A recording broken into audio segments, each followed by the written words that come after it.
Małgorzata or Gosha Pietraszewska. I said it well. Yes, CEO indeed. at 10Clouds. Welcome to the show, Gosha. Hello, Romeo.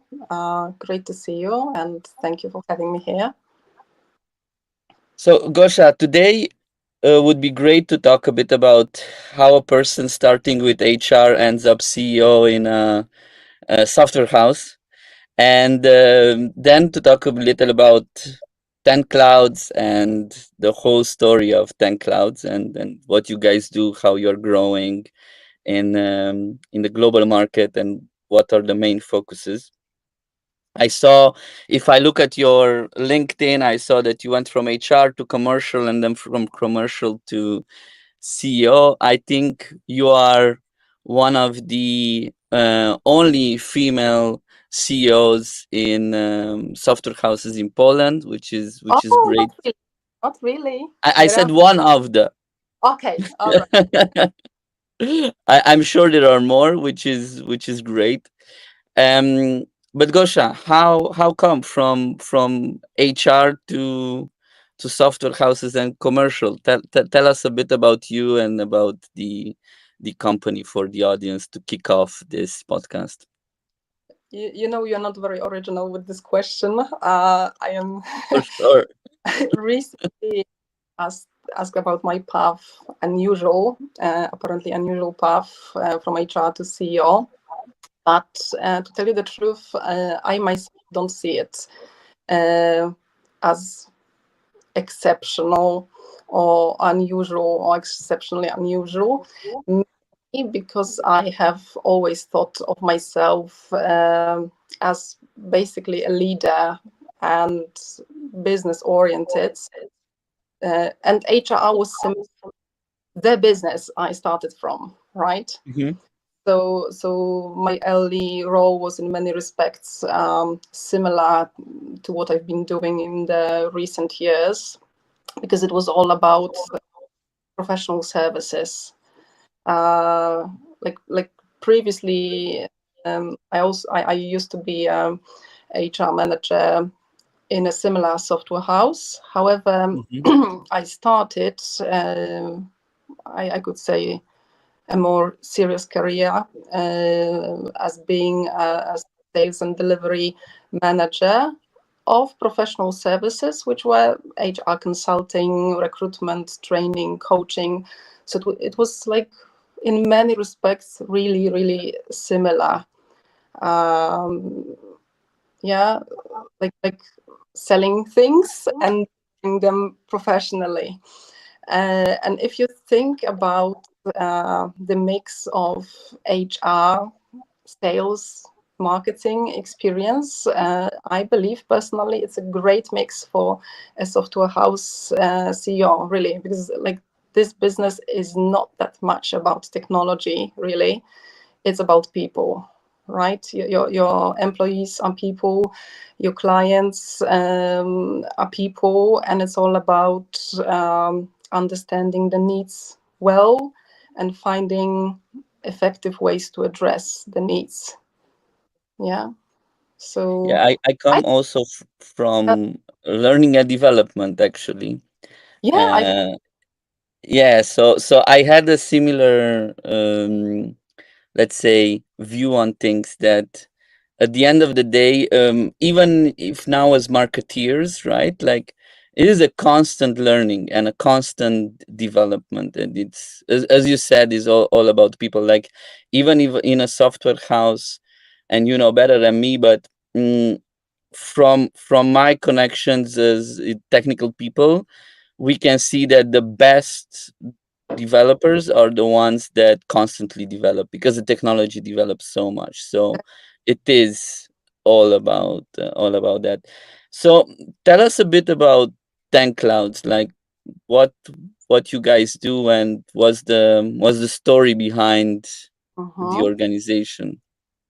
All right. So there are many software houses, especially on the Polish market. But if you ever have a chance to analyze them, you'll see that these companies not that similar in many respects, even though they are one sector.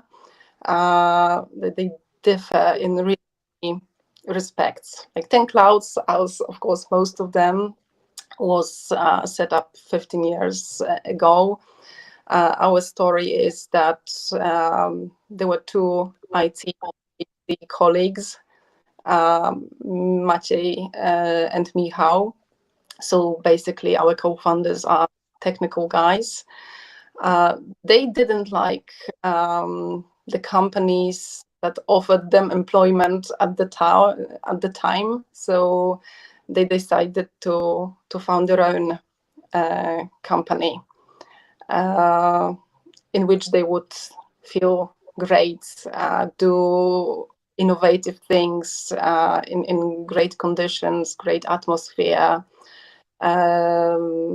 Yeah, so whatever makes you want to do things, want to do your job and not hate it. And back at the time, probably by a stroke of luck, I guess, but also definitely the technical expertise, because it was because of an article they have written, and it got to the first page of Hack News. They managed to win American clients relatively early at the stage, at the company development stage. So it won them really multiple eyeballs. So probably this one was very early company success factors that definitely help the business growth at the time. If you make a fast forward from then to now, 10Clouds definitely evolved a lot, like transforming multiple times from a small business in this PhD's room at the university. It started, which is what's not very legal, probably, if you ask me.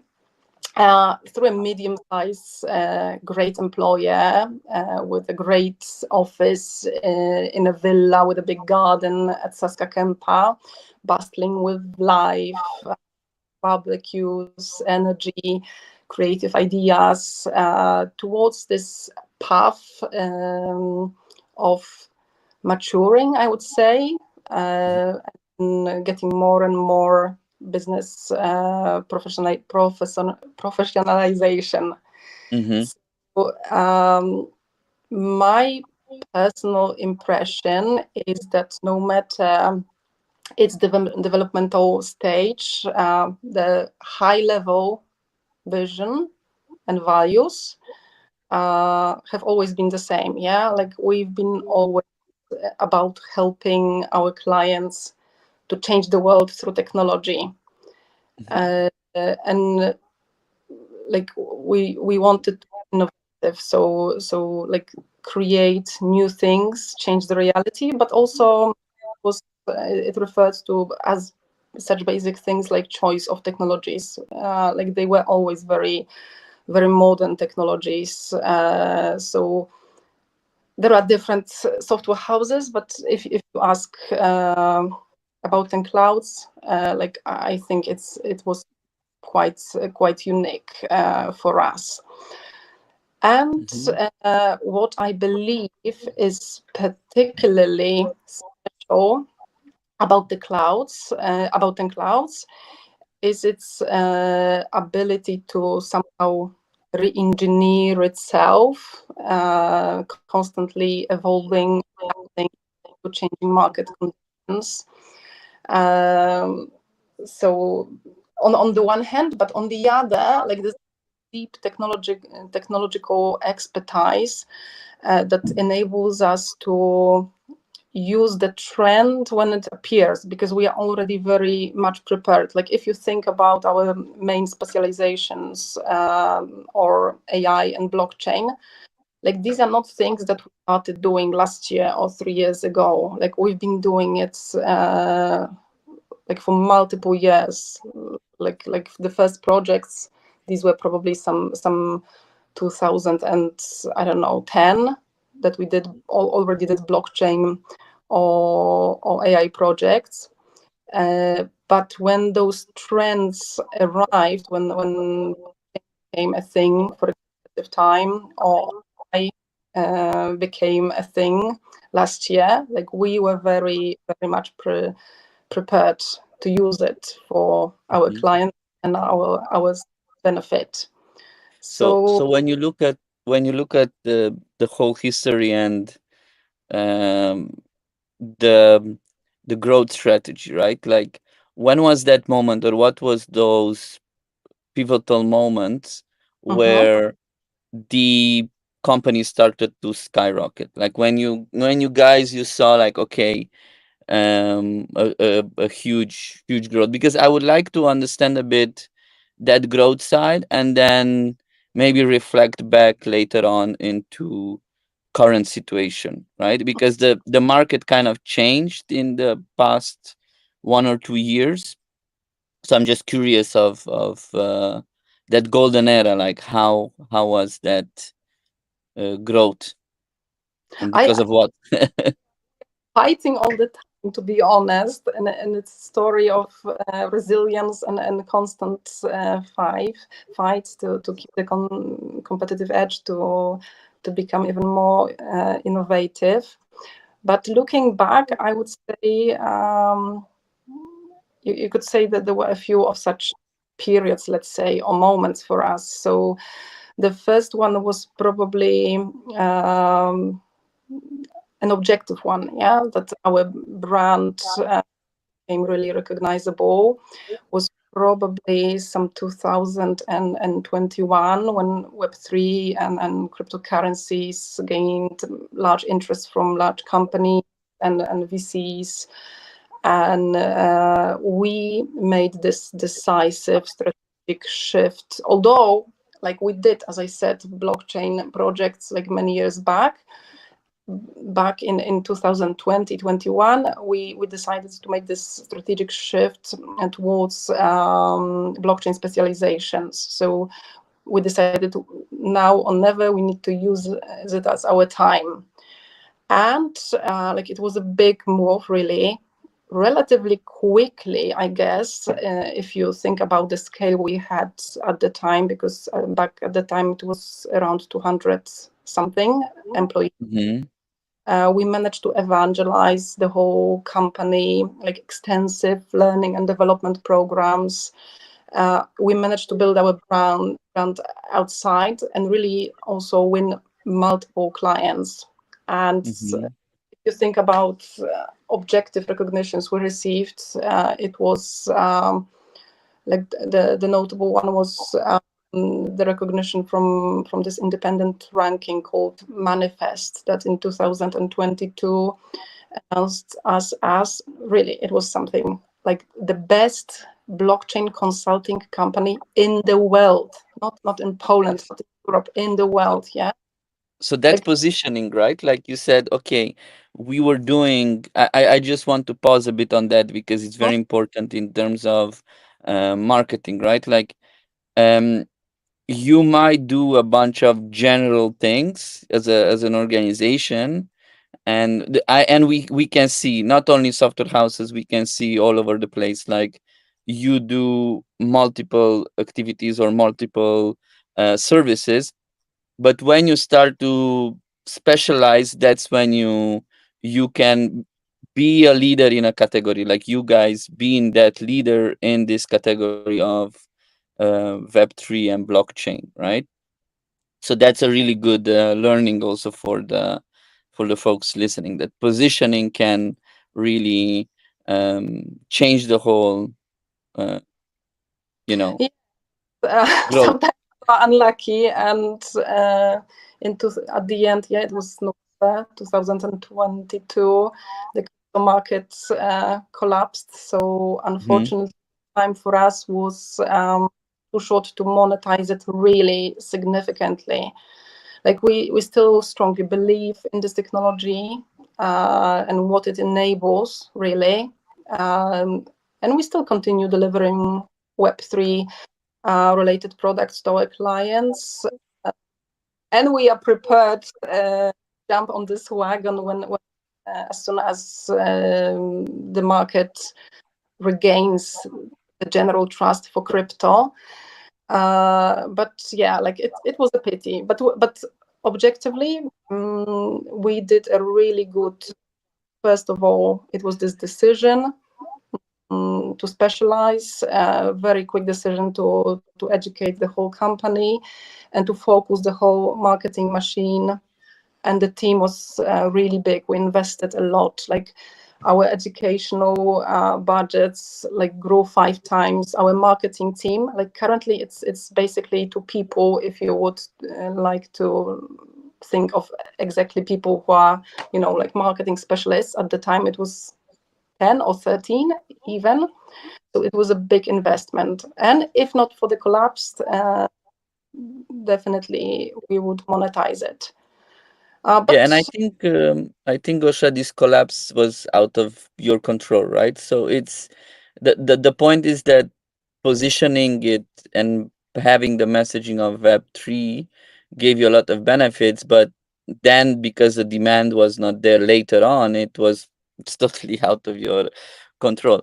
And I was wondering about the subject matter expertise. Like, how did you guys do it? Did you have like some subject matter expert that trained later on the teams? Did you hire from outside, or how was this whole upskilling or at, everyone into Web3?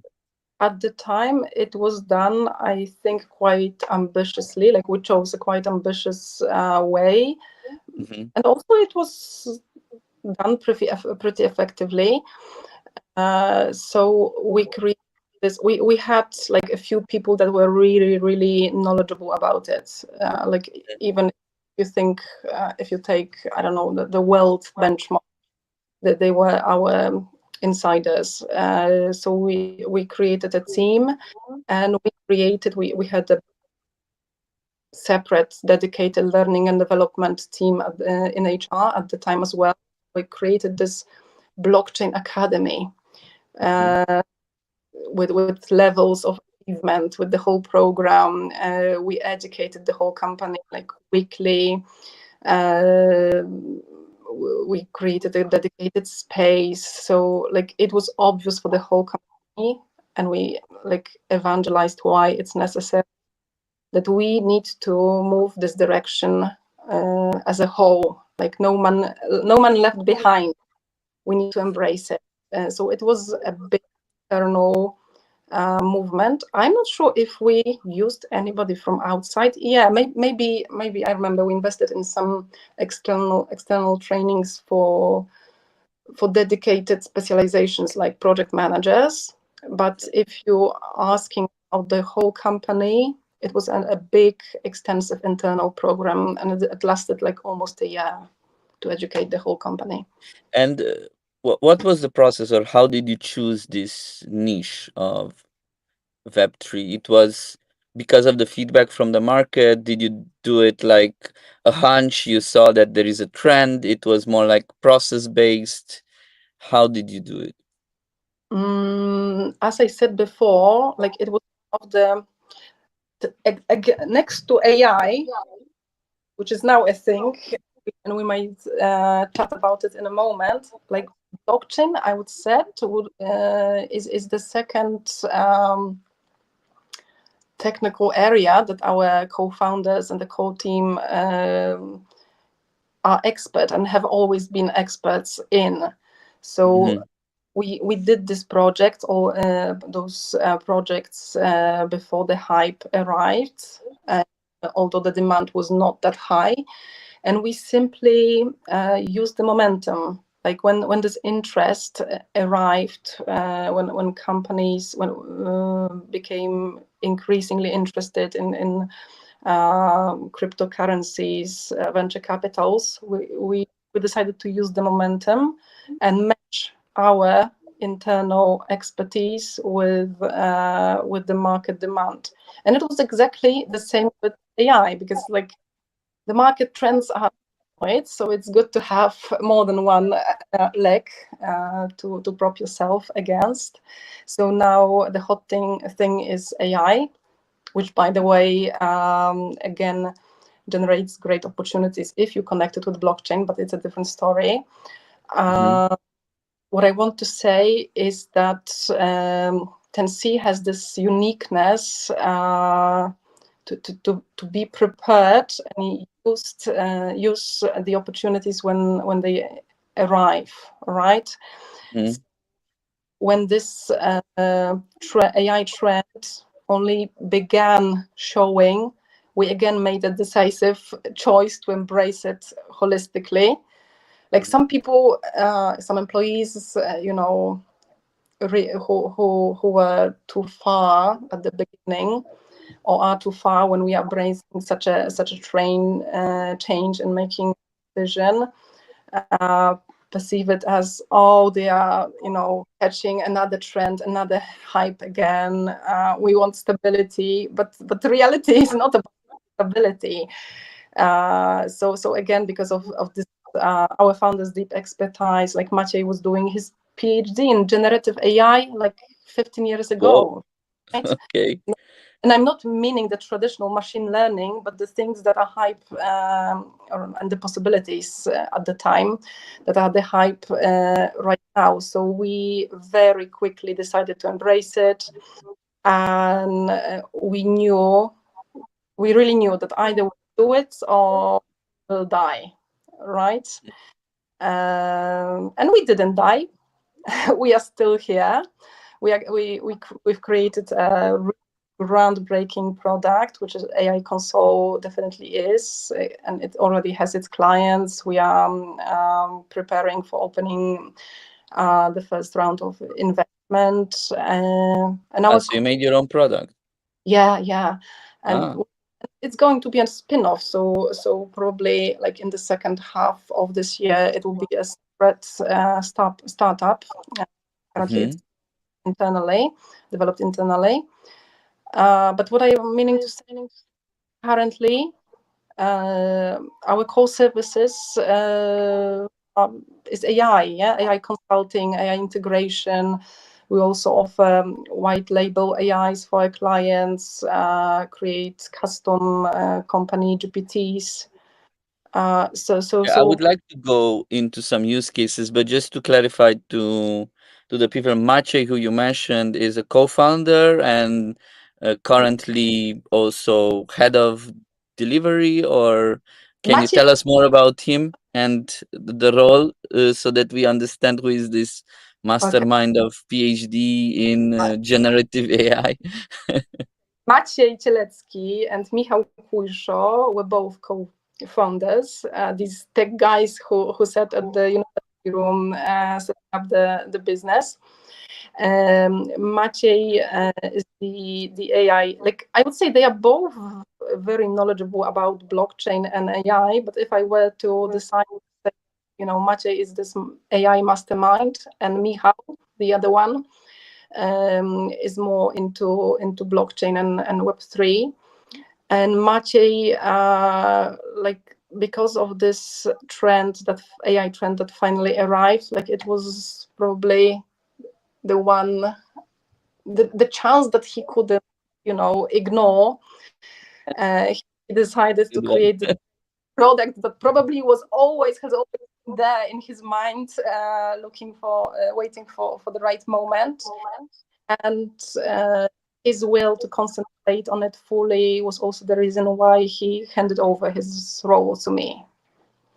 So for me, it's like very clear that you guys had readiness when it came to Web3, and now with AI. Like you guys were ready for these trends, and it was no brainer in my view to take this boat, right? And it's to just Although needs to be underlined that it was a terrible effort, and it cost us a lot of work, because but as you say, like half of the success probably is knowledge what to do, having expertise, and being able to decide, yes, now there is a moment, but then transforming the whole company to follow, it's another story. Yeah. got it. So when it comes to your clients and what kind of use cases you guys build with this, especially with AI? Like, are these companies are more like, what do you guys see? Is it more like startups coming, or there are more like enterprises who want to, who cannot ignore AI anymore, even though they wanted to ignore it, and now they say, oh, gee, I need to implement AI in the organization. So, what kind of use cases you guys see? If you ask about clients, I would say these are all really. It was interesting because for we never because of probably this early success in the US, it naturally happened that our like 99% of our clients base is US based, and we never consciously targeted Poland. Like we probably in within these 15 years had a few like a few Yeah, clients, I mean, majority of them target but we Western Europe or US. many reasons. And starting from the beginning of last year, we started receiving like really quality leads from Poland, and these were very often like international enterprises, which was inspiring because historically our clients were like basically startups, then highly founded startups and scale ups, and also always the same grail and a challenge to win big enterprises for long-term big projects. But beginning of last year, uh, it was inspiring to see that there might be a market for us in Poland as well.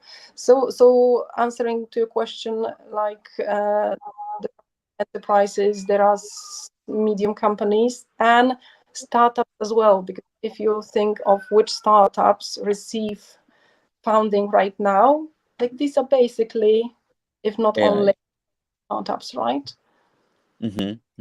Yeah, we can see also that quite often that um, the brand in Poland would help you close enterprise clients much easier than if you would go for the same, like similar enterprise clients in US or in UK. Rather, in UK and US, maybe it's easier to close these, let's say, mid-market, but for enterprise, you need that. And I suppose it's also due diligence and the idea of local market, right?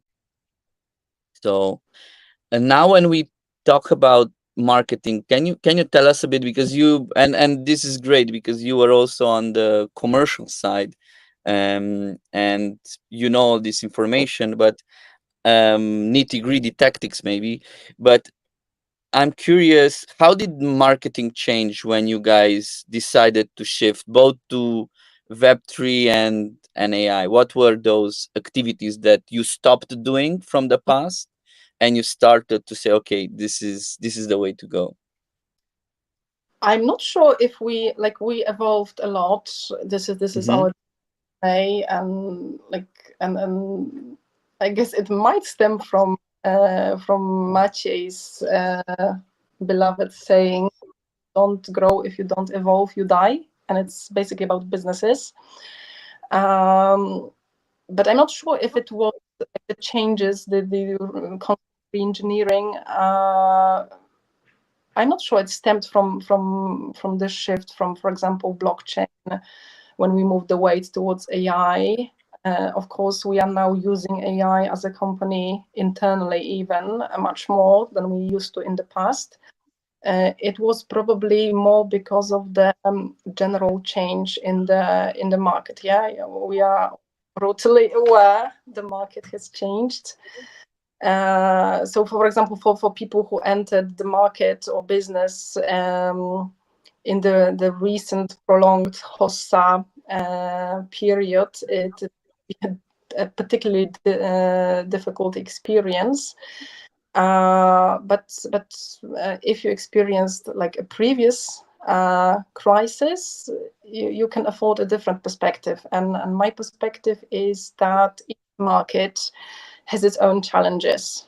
Yeah, only they are different.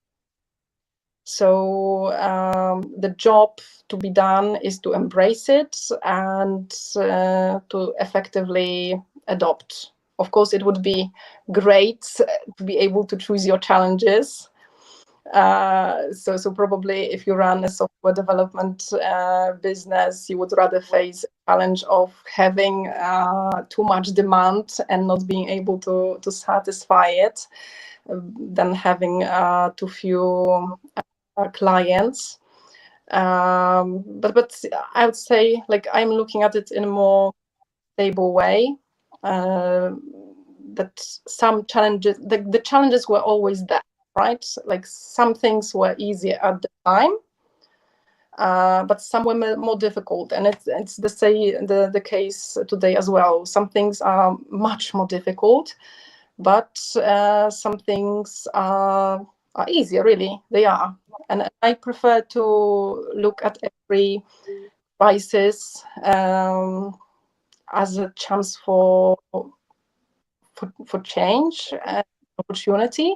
So, for example, your demand is lower. Your clients are seeking evident business value in what you are offering. Like for me, it's great because it gives you, like, there is no better incentive for your business to rethink your offering, like choose your focus, what you will be doing because you are the best in it, what you will specialize, in what you will get renowned.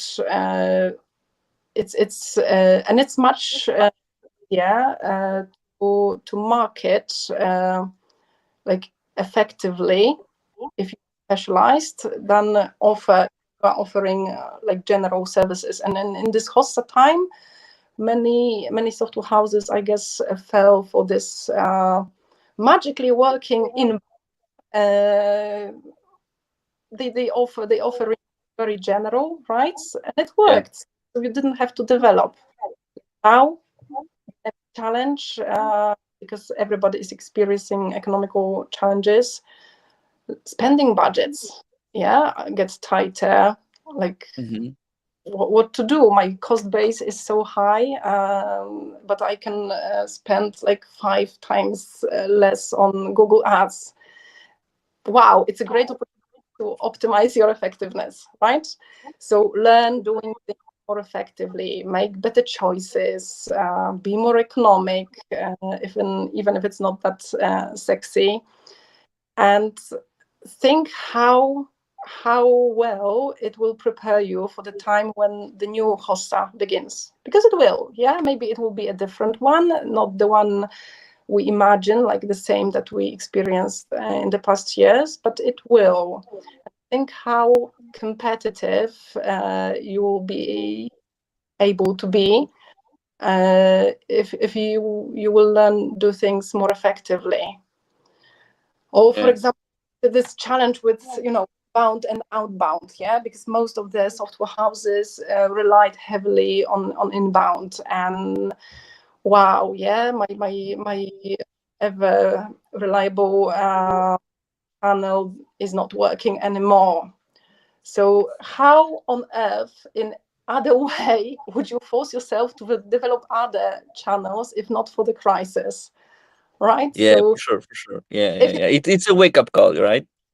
like if you are thinking about building a sustainable market volatility proof business model, then you need different acquisition channels that will complement each other when the sinusoid works, right?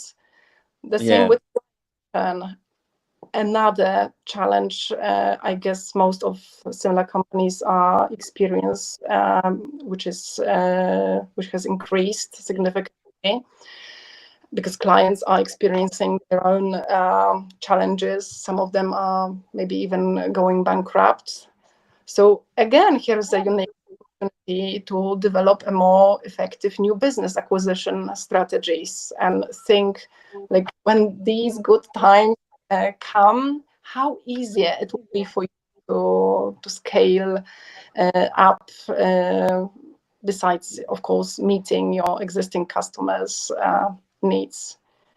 So like many challenges. These startups versus enterprises I mentioned earlier, right? So like probably I guess for many software houses, most clients were startups, which resulted like it was not a problem. We got them all the time, but the reality was that you had multiple small projects, all like rotating all the time, right? So the average financial value was relatively low. So the current situation is a great like if all these startups like there are not so many and they do not receive funding, and definitely you need more stability. It's a great motivated to effectively like learn acquiring enterprises more effectively. So as I said, like each challenge is an opportunity, and if you zoom out, then you'll see that it's. I know that people are not particularly predisposed to change because it means effort instead of comfort, and we like comfort. But if you embrace the need for change, if you realize that reality is change, then it's just it's all the same. And I remember like back in 2014 or 17 how much I struggled for providing enough people for this project, and it was such a recruitment was basic, it was fundamental software houses business, because it was all about being able to recruit effectively. Now we have this more of a employers market, and the reverse is a challenge. But is it much difference, or is it more of a challenge to win your clients effectively? Like at the time, to win good, skilled experts effectively, it was also not easy, and it was Mhm. expensive. Yeah, I remember that two thoughts here and then a question. I started my career in learning and development 2008. I remember it was August 2008, Mm-hmm. and the company that I worked with was doing training and development and change management, especially in the automotive industry. So it was like 80% of their clients, this was in Budapest, was in automotive industry.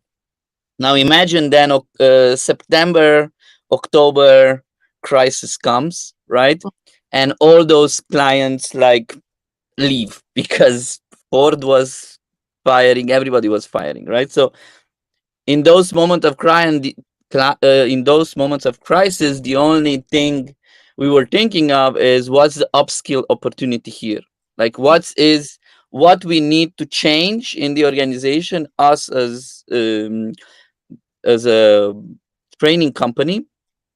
Back then I was just simple junior there, but the idea of upskilling was critical, right? Because that whole crisis created a lot of change management opportunities, because a lot of companies started to change their organizational culture, right? And connecting to that, actually, yesterday I had a discussion with Jeremy, who is looking at revenue operations at this VC company called Insight Partners. So these guys have Shopify, they have Bullhorn, they have Monday.com, they have a bunch of startups in their portfolio, right? So I asked him simple question like, you are a RevOps guy, you advise them with revenue architecture, all these big startups, there are like a bunch of them, and you get a lot of data from these startups. So you know what the hell is happening, forecasting, deals, everything, right? So the question was the go-to-market changed completely. Yeah, no more outbound. We don't need that many SDRs because the whole idea of hiring recent grads and put them on cold calls and emails is not working, and this is data proven, right? You can even do an AI SDR these days, but that's a different story. um, so what changes at these companies? What's happening? Like Salesforce also dropped last week 20%, and Mhm. they coined this, not they coined, but they were talking about this measured buying behavior, right? Like the companies are measuring more and more, which means again different competencies of sales, different competencies of go to market, which again means upskilling, right? Like we need to change the, not necessarily we need to change the workforce, but we need to change the mindset towards change, and the upskilling that we need to do.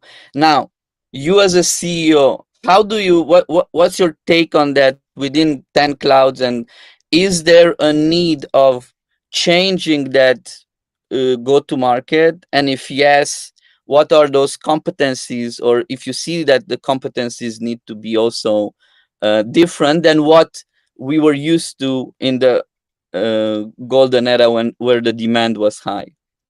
Mhm. Mhm. So, like I can compare this shift towards in 2020, 21, and the last year shift of the clouds towards AI in totally new like external market conditions. So definitely much more requirement for much more agility and doing things in a lean way. Yeah, like even I mentioned, like back then 13 people in marketing department. Right now 2 people, and we are getting the same results or even better. How Yeah, possible? So yeah, I so understand. this change that you mentioned, like re-engineering, learning, doing, like being forced in a way market to do more effectively, like not investing in things without getting a clear understanding how they work, what is the mechanics.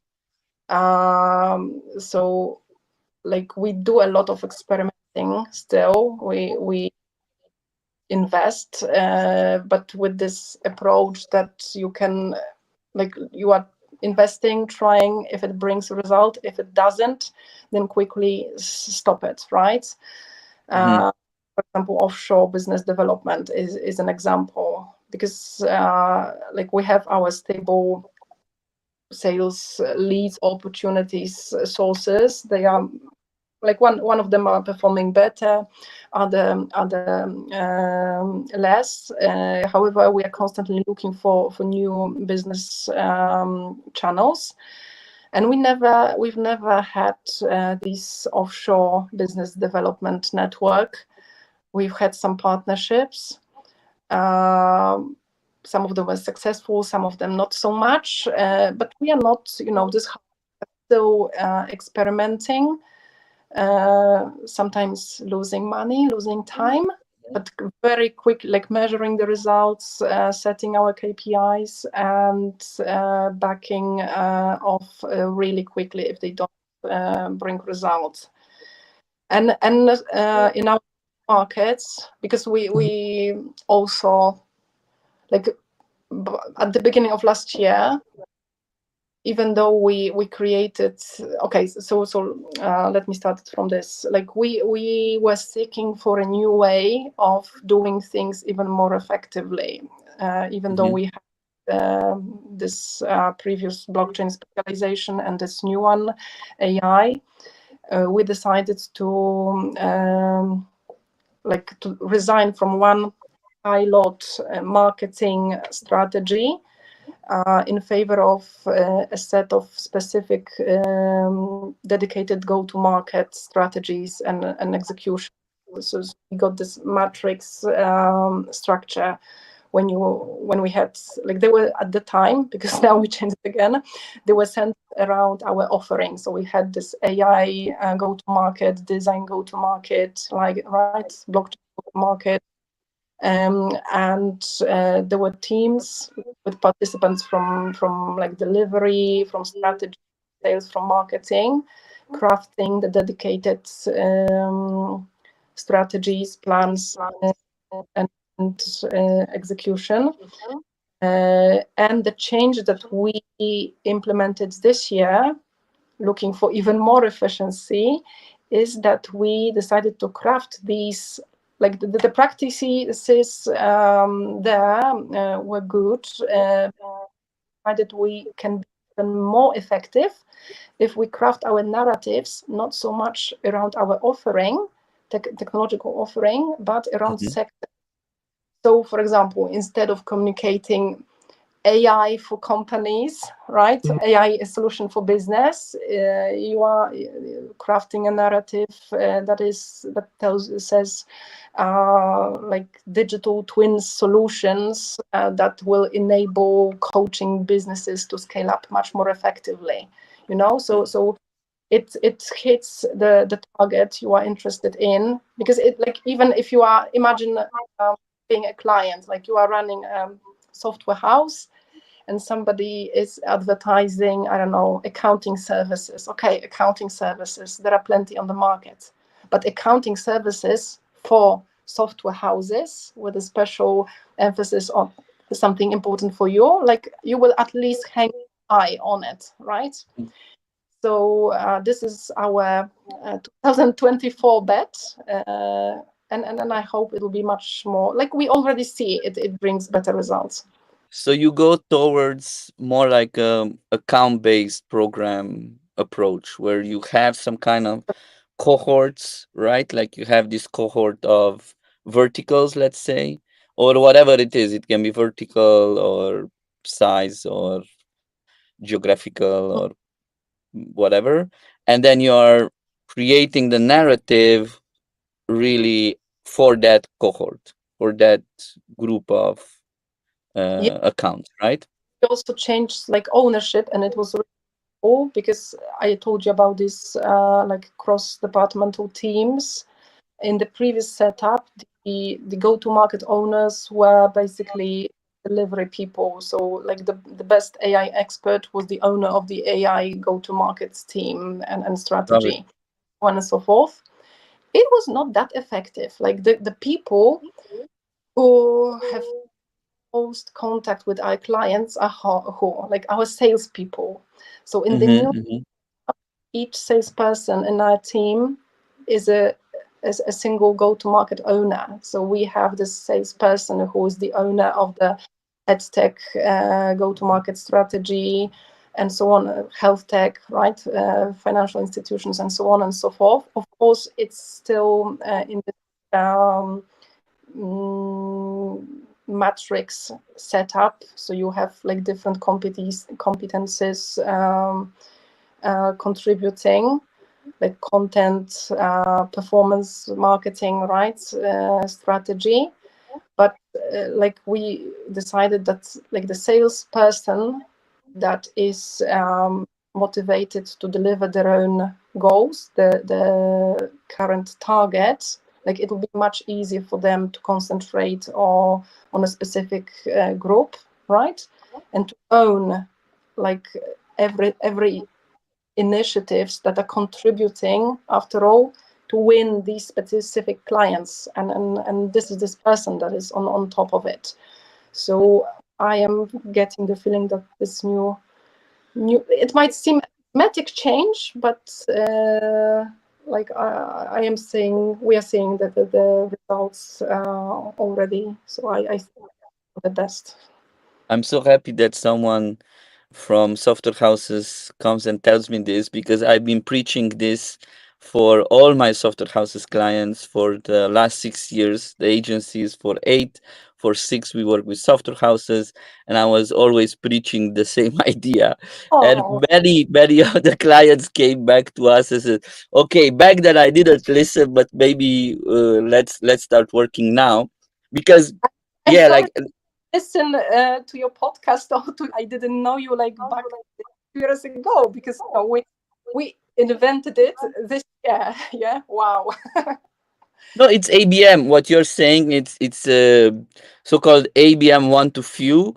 So why they say one to few is that you have a group of clients, a group of target clients, right?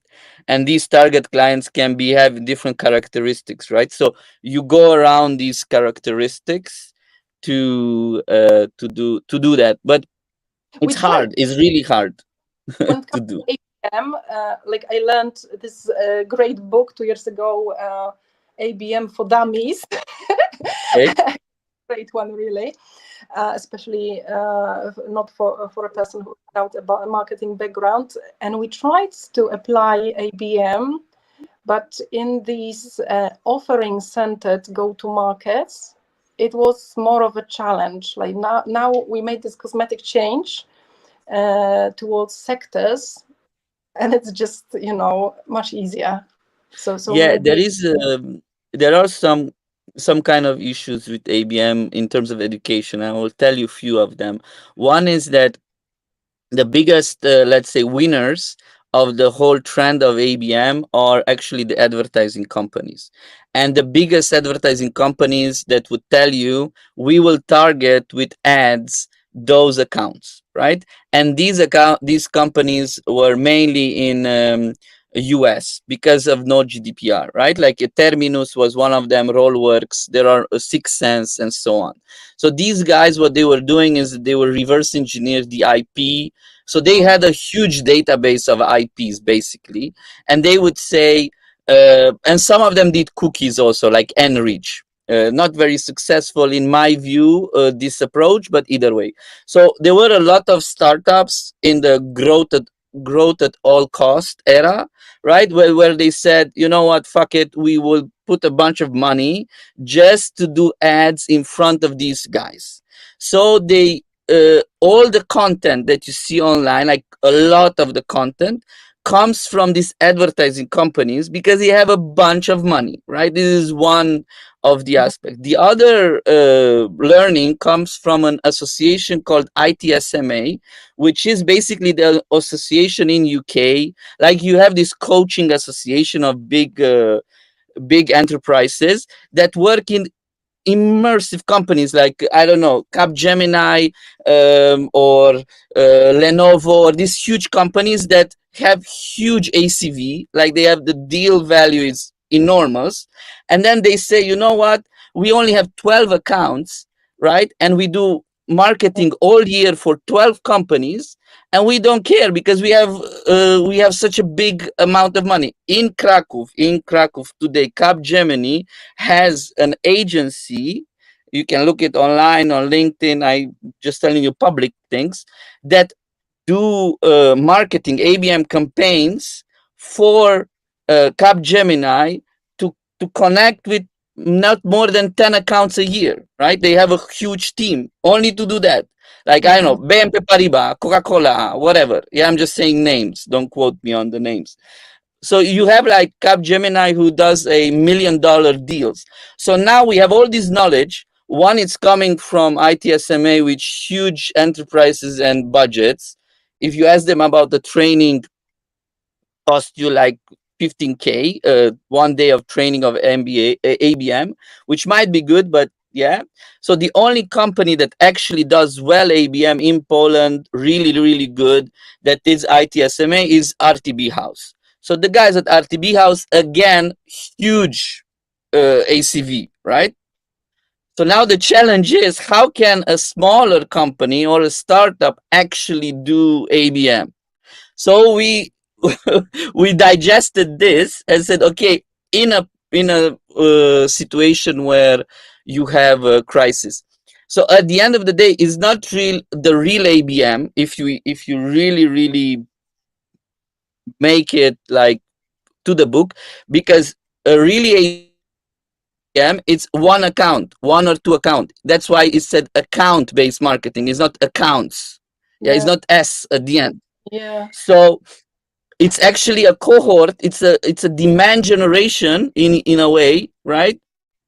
But focused on a group of people, so or companies. So that's why it's extremely hard, and the content out there, it's very, let's say, polluted because of this whole thing, right? And maybe I made a crash course of what's happening here in this, but this takes me to the question: why do you think that focusing on this cohort, on this audience, can be more effective versus what was before? And if the competencies of the people doing this type of go to market needs to change? Mm-hmm.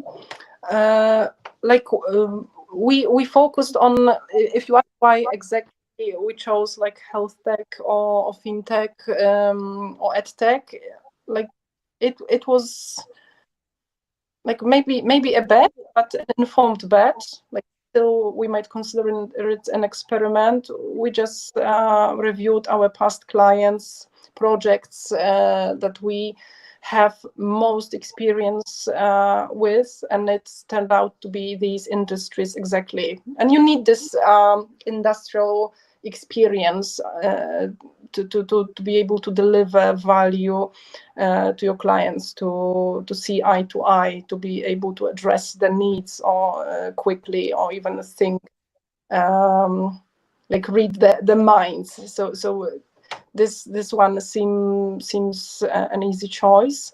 And why sectors and not offerings?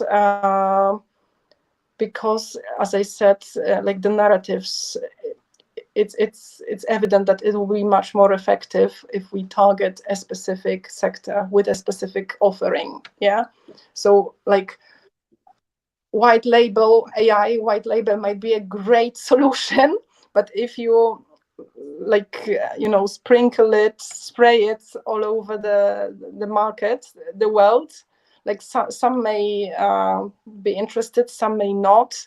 For some this might be too general idea, or it will not catch up, because if something is for everybody, if it's too universal, then nobody might be interested. But if we Mhm. craft our offering to address the needs and challenges of very specific clients, like if you think, we used to have such clients, like think about very high profile coaches, like who are like earning really millions. There are a few of such in Poland who are really famous, in the US even, or in China.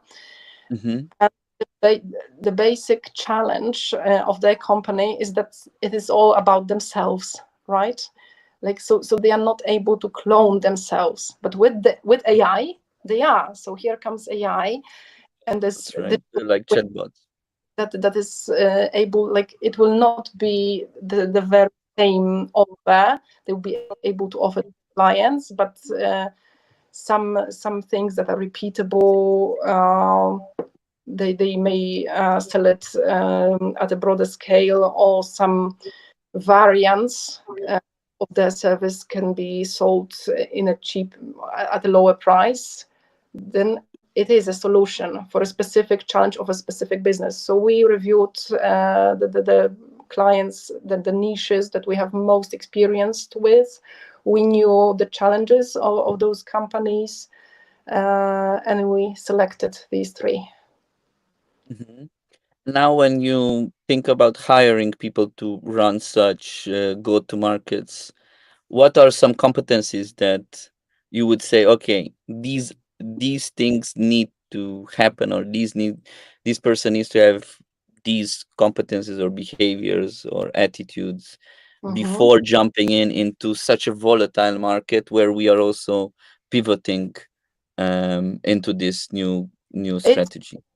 it's of course great if they have this industry background. Hmm. But do people that are currently having as go-to-market owners have the background? Like some of them do, definitely. That's why they were chosen for the role. But some of them don't, and they need to do the share of research. So I guess, as for now, is it's not only about the background you have, but about this ability of constant learning we mentioned at the beginning. and skillfully taking ownership. So it's not that much about a go-to-market owner profile, but a good employee or team member or leader profile in general, I guess. Mhm. Great. So before we close, I would just love to get your vision on what the future holds, both for the market and both for 10Clouds, because it would be great to understand a bit the perspective of a CEO in the middle of the market, how she perceives the whole future. Mhm. Um, I am an optimist, so I Mm-hmm. hope either the market will finally change the nature of the market, or we will be resilient and adaptable and effective enough to survive, right? To re-engineer ourselves and adapt to the new requirements. And right now, currently, like my mind is here rather than in some wishful thinking, because there are signs that for example blockchain market is awakening again. It's of course great to see the signs. We hope to see, we are looking forward to seeing more. uh, there are some signs that the situation in Europe might be getting slowly but better and better. But on the other side, if you look at the situation in the US, I'm not sure if the big collapse is not yet ahead of them, and as a consequence, of course, it will touch people in Europe as well. So I am more about re-engineering and evolving and adapting to the current conditions. Like as for 10Clouds, my goal for this year is to stabilize our revenue engine. So more bigger clients with bigger wallet potential that will enable us to engage into bigger long-term projects, which on the one hand will give us more financial value as we go, but will give us this desired stability, even at not at as attractive margins, but you need to have some long-term stability to be able to innovate, focus on innovating and crafting new strategies. And I hope that next year will be in a better place, and I will be able to share some successes, not only stories about resilience. Yeah, but thanks a lot for today. I think that the idea of being lean, the idea of being focused on a particular niche, um, the positioning that was very important learning here, and the fact that whatever happens, um, constant learning and adapting to change is incredibly important. And situations like this force us to actually develop ourselves much more. So thanks a lot, Gosha, for this great conversation. And tell us where we can learn more about you, about 10Clouds. Is there are some resources we could use that to follow up? And my favorite question, just to end up, what are some kind of latest podcast or latest, even out of the world of business, that you would recommend to people? Mm-hmm. Okay, so thank you as well for having me. It was definitely a pleasure chatting with you. When it comes to where you can hear about me or 10Clouds, I guess internet. Yeah, today everything is there. So Yeah. we are there on LinkedIn, sharing our success stories, the projects. The AI console launch is due very soon. will definitely make a lot of around it. And when it comes to and like learning sources, when it comes to public speaking, because something I am personally like I want to develop in, upskill in. I really like Jarosław Kuźniar podcast, Voice House, and I also strongly recommend his book, How's the Voice House? Voice House. Mm-hmm. Yeah, Okay. yeah, he used to be a recognized journalist in TVN, TVN. Mm-hmm. Currently, he's running his own agency, and he has also published a nice book. It's entitled Host. I liked it a lot. It's Mm-hmm. available in the book. But when it comes to, I guess that the main axis of our today's chat, so the need for constant change, I recommend the book Anti-Fragile to everybody. Anti-fragile. Anti-Fragile, yeah. It's the subtitle is about the things that gain from strokes or something like this. It's a quite a book, like this thick, but the whole philosophy about embracing change and benefiting on it is there. It's a great masterpiece, really. And I think it Thank goes really well with today's discussion, you. right? Yeah, yeah, that's why I'm. Great. Thank you. Thank you guys for tuning in. Thank you, Gosha, and have a great, great day. You too. Bye bye. Thank you. Yeah, bye.